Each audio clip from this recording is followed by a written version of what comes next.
વીર શહીद जवान दीपक पवार જેમની યાદમાં એક શામ શહીદ દીપક પવાર કે નામ કાર્યક્રમનું આયોજન કરવામાં આવ્યું હતું। સલાટવાડા ખાતે આ કાર્યક્રમ યોજવામાં આવ્યો હતો।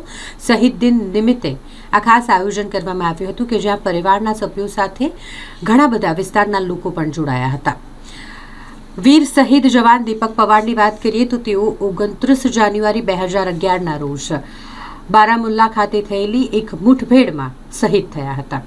તેમના આ શહીદ દિનની યાદમાં વિશેષ કાર્યક્રમનું આયોજન કરવામાં આવ્યું હતું કે જ્યાં દેશભક્તિના રંગમાં આખો વિસ્તાર રંગાયો હતો।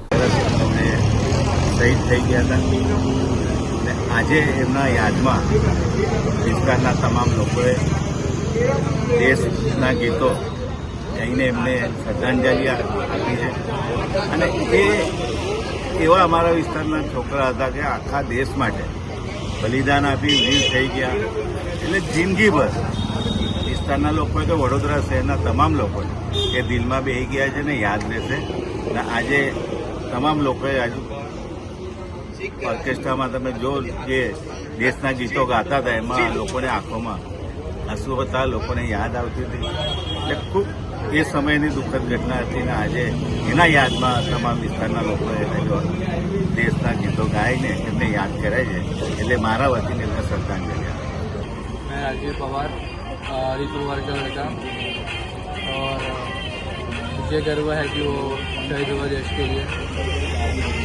मुझे मतलब जीआर में जब वो ऑफ हुए थे तब मैं 6 मंथ का था, तब मुझे ज़्यादा पता नहीं था कि बाबा शहीद हुए वो सब। जब मैं बड़ा हुआ तो मुझे मेरे दोस्त लोग कहते थे कि तेरे पापा नहीं है, सब कैसा रहता होगा।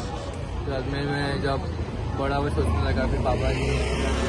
चाचा को ही पूछा कि पापा का चाचा मेरे को बोलते थे कि पापा देश के शहीद हो गए। फिर मैं पापा से अगले बात भी करता था कि आप तो उसके पापा का सपना भी आता था।